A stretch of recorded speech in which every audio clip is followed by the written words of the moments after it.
दोस्तों, ये कहानी जसवंत जी की है, जिन्होंने अपनी घटना को बताते हुए कहा है कि उनकी ज़िंदगी का एक ऐसा खौफनाक किस्सा जो सन 2000 में उनके साथ घटा था, पर आज भी जब वो उस घटना को याद कर लेते हैं तो उनकी रूह कांप उठती है। क्योंकि उस रात उनका सामना एक ऐसे रहस्यमय आदमी से हुआ था जो रात के वक्त मरे हुए लोगों को पानी पिलाता था। शुरुआत में उन्हें ये आदमी किसी पागल इंसान की तरह लगा, लेकिन जब उन्होंने उसके पीछे का छुपा हुआ भयानक सच जाना तो उनके पैरों तले जमीन खिसक गई। तो दोस्तों, आखिर कौन था वो आदमी और क्यों करता था वो ऐसा डरावना काम? जानने के लिए बने रहिए इन डार्क के साथ। तो चलिए सुनते हैं इस खौफनाक घटना को जसवंत जी के नज़रिए से, यानी कि मैं आपका दोस्त राजकुमार जसवंत जी की जगह पर इस कहानी को जसवंत जी के रूप में मैं करके सुनाऊंगा। तो आप सभी लोग मुझे पूरी कहानी के दौरान जसवंत जी ही समझिएगा। तो चलिए बढ़ते हैं आज की इस भूतिया कहानी की ओर। नमस्कार दोस्तों, मेरा नाम जसवंत है। उन दिनों मुझे अपने काम को अंजाम देने के लिए 2 बार सवारी को बदलना पड़ता था। दरअसल जब मैं घर से काम के लिए निकलता था तो सबसे पहले मुझे बस से स्टेशन जाना पड़ता, फिर उसके बाद स्टेशन से ट्रेन पकड़नी पड़ती थी और तब जाकर मैं अपने काम पर पहुंचता था। और ठीक जब काम पर से छुट्टी होती तो मुझे घर वापसी के लिए ट्रेन और फिर बस लेनी पड़ती, और ऐसे ही मेरा रोज़ाना का सफ़र जारी रहता। लेकिन दोस्तों, इसी बीच मेरा सामना उसी आदमी से हुआ जिसका जिक्र मैंने आपसे कहानी के शुरुआत में किया था। दरअसल जब मैं स्टेशन से मेन रोड पर बस पकड़ने के लिए आता तो वहीं पर एक चाय की टपरी पर बैठकर एक चाय पीता, और तब जाकर मैं बस पकड़कर अपने घर के लिए निकलता। पहले तो शुरुआत में मैंने उस आदमी पर ध्यान ही नहीं दिया, लेकिन एक रोज जब मैं उस चाय की टपरी पर बैठे चाय में चुस्की मार रहा था कि तभी सड़क के उस पार लगे चापाकल पर मेरी नज़र गई, जहां पर मैंने देखा कि एक आदमी उस चापाकल पर एक घड़े में पानी भरकर बार बार फेंक रहा है। उसके पानी फेंकने का तरीका ऐसा था जैसे वो किसी को पानी पिला रहा हो। वो ऐसे बार बार कर रहा था। वो आदमी उस घड़े में पानी भरता और फिर उसे खाली कर देता, और जब मैंने अपने हाथ में बंधी घड़ी पर नज़र डाली तो उस वक्त रात के 9:45 बज रहे थे। एक पल को उस आदमी को देखकर मैं ये सोचने लगा कि आखिर इतनी रात को ये आदमी ऐसे क्यों कर रहा है, जबकि उसके अलावा कोई दूसरा तो उसके पास मौजूद ही नहीं है। अभी मैं ये सब सोच ही रहा था कि इसी बीच मेरी बस भी आ गई और मैं चाय का गिलास वहीं टेबल पर रखकर बस में चढ़ गया। और जब मैंने एक बार फिर बस की खिड़की से उस आदमी को देखा तो वो अभी भी वहीं पानी भरने का काम कर रहा था। खैर, वो आदमी पानी भरता रहा और मैं अपने घर के लिए निकल गया। पर अब मैं जब भी मेन सड़क पर आता तो मुझे वो आदमी हमेशा वहीं चापाकल पर पानी भरते हुए दिखता। लेकिन वो ऐसा क्यों करता, ये सवाल अब मेरे जहन में घर कर गया था। खैर दोस्तों, अभी कहानी में बहुत कुछ जानना बाकी था, जिस वजह से मैं सिर्फ उस वक्त उस आदमी के साथ साथ अपने काम पर ध्यान देता रहा। लेकिन एक रोज किसी कारणवश मेरी ट्रेन लेट हो गई और लगभग रात के 11 बजे मैं उस मेन सड़क पर बस पकड़ने के लिए खड़ा था। उस वक्त तक वो चाय की टपरी बंद हो चुकी थी। जब चारों तरफ नज़र घुमाई तो वहाँ उस वक्त मेरे सिवाय कोई नहीं था। लेकिन हाँ, वो आदमी रोजाना चापाकल से घड़े में पानी भरता, सिर्फ वो ही वहाँ पर मौजूद था। पहले तो मैं उस आदमी को देखता रहा, लेकिन जब मेरे मन में सवाल उठने लगे तो मुझसे रहा नहीं गया और मेरे कदम सड़क के पल्ली पार चले गए। अब मैं उस आदमी के बिल्कुल नज़दीक खड़ा था, यानी कि मैं उसकी हर हरकत को साफ साफ तरीके से देख सकता था।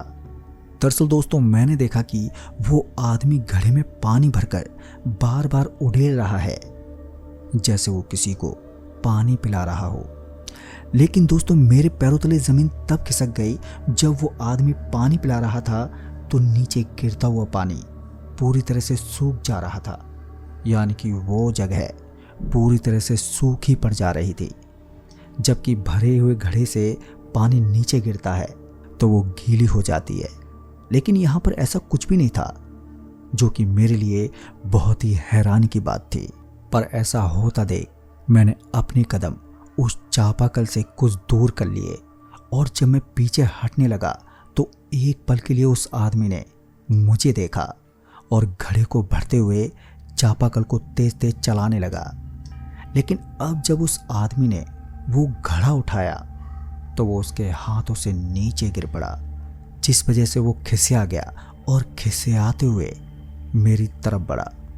लेकिन जैसे ही वो आदमी मेरी तरफ बढ़ा कि तभी मैं सड़क के उल्ली पार आ गया, और जैसे ही वो मेरी तरफ बढ़ा कि तभी एक ट्रक तेज रफ्तार से आई और उसे टक्कर मारते हुए वो ट्रक आगे निकल गई, जिस वजह से अब मैं घबरा गया था।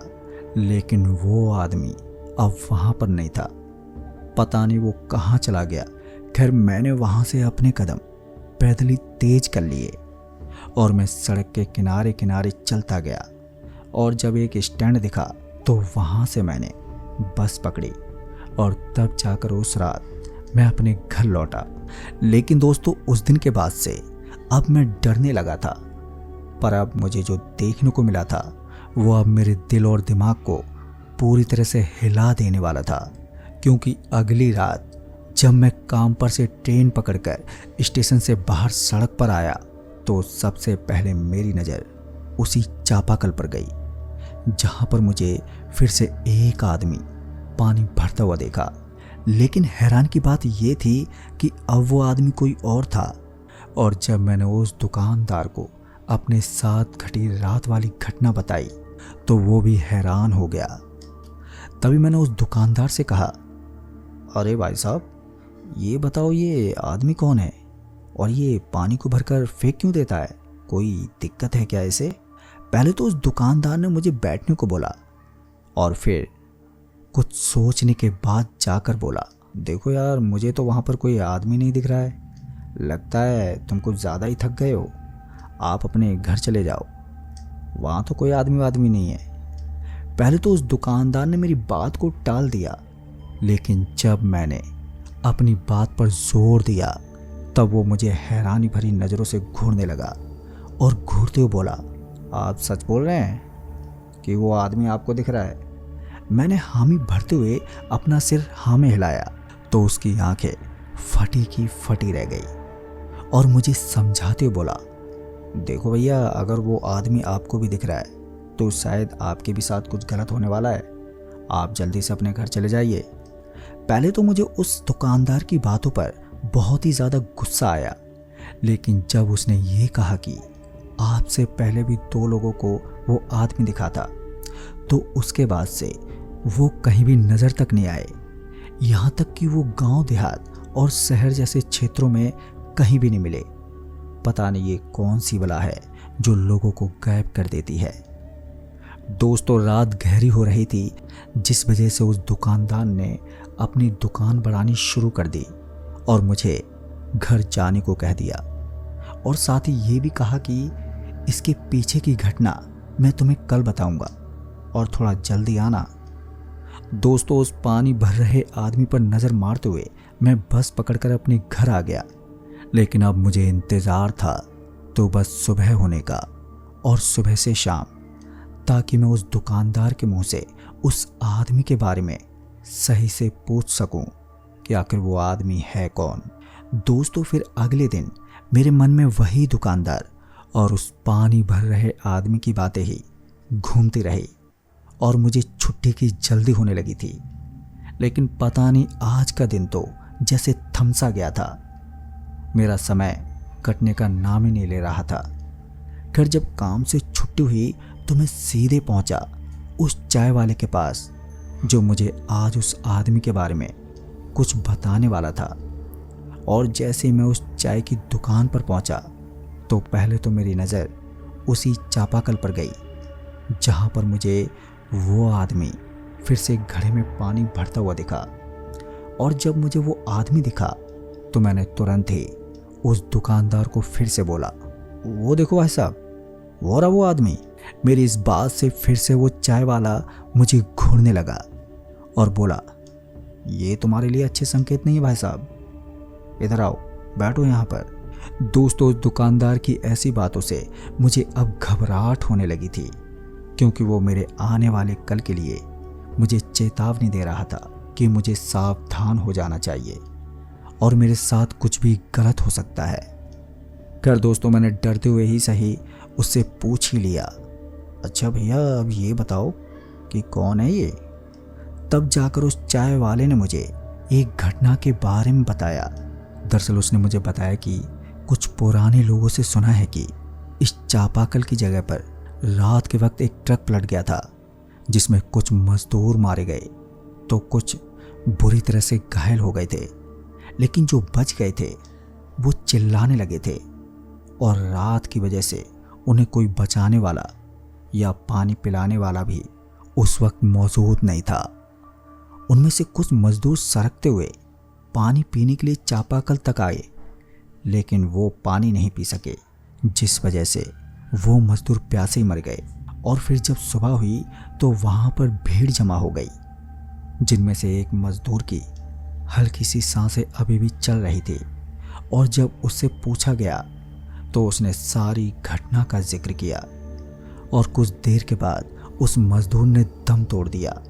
फिर उसके बाद से ये जगह श्रापित मानी गई और तभी से किसी न किसी को एक आदमी पानी भरते हुए दिखता है और जो भी उसे देख लेता है वो आदमी फिर पता नहीं कुछ दिनों के बाद गायब हो जाता है। तुमसे पहले 2 लोगों के साथ भी ऐसा ही हुआ था, लेकिन वो कहीं पर लापता हो गए। जो तुम्हें यहाँ पर दिखाई देता है वो कोई इंसान नहीं बल्कि उन प्यासे मजदूरों की आत्माएं हैं, जिनमें से एक पानी भरता है और बाकी के लोगों को पानी पिलाता है। और ये आत्माएं बदलती रहती हैं, आज कोई और है तो कल कोई और। अब दोस्तों, उस दुकानदार से ये कहानी सुनने के बाद अब मेरी हिम्मत नहीं हो रही थी कि मैं थोड़ी देर और यहाँ पर रुक सकूं, क्योंकि कहानी सुनने के बाद मेरी बेचैनी बढ़ती जा रही थी, जिस वजह से मेरा दिल घबराहट की वजह से तेज तेज धड़कता जा रहा था। अब मुझे डर था कि कहानी में जो घटनाएं पहले 2 लोगों के साथ हुई हैं, कहीं मेरे साथ भी वैसा ही ना हो जाए। लिहाजा मैं चुपचाप से उस चाय की टपरी से उठा और अपनी बस पकड़कर सीधे अपने घर पहुंचा। पर दोस्तों, अब मेरी रातों की नींदें हराम हो गई थी। जहां मैं पहले उस पानी वाले आदमी के बारे में सोचता था, लेकिन अब उसका उल्टा हो गया था, क्योंकि मैं हर घड़ी सिर्फ और सिर्फ अपने बारे में ही सोचता रहता कि कहीं मुझे कुछ ना हो जाए, जिस वजह से मेरे खाने पीने में कमी होने लगी, यानी कि भूख प्यास धीरे धीरे कम होती जा रही थी। काम पर मैं बेचैन रहता, मुझे कहीं भी सुकून जैसा महसूस नहीं होता। और तो और मैं जहाँ भी जाता बस एक टेंशन ही दिमाग में घूमती रहती। और ऐसे कुछ दिनों के बाद मैं बहुत ही ज़्यादा कमज़ोर हो गया। पर सबसे ज़्यादा दिक्कत तो तब आने लगी जब मैं रातों को एक आवाज़ सुनता जो कि इस तरह की होती, पानी पिला दो, अब तुम्हारी बारी है। मैं सपने में बार बार अपने आप को वही चापाकल के पास पानी भरते हुए अकेला देखता, जिसमें मुझे कुछ लोगों की अजीब तरह की शक्ल दिखाई देती। और जब मैं उन लोगों के चेहरों को देखता तो घबराहट की वजह से मेरी आंखें खुल जाती और मेरा पूरा बदन पसीने से तर हो जाता। फिर उसके बाद मुझे नींद ही नहीं आती और वो रात मुझे जागते हुए ही गुजारनी पड़ती। फिर जब ये हद से ज़्यादा बढ़ गया तो मैंने वो नौकरी भी छोड़ दी, जिस वजह से अब मैं घर पर ही रहने लगा।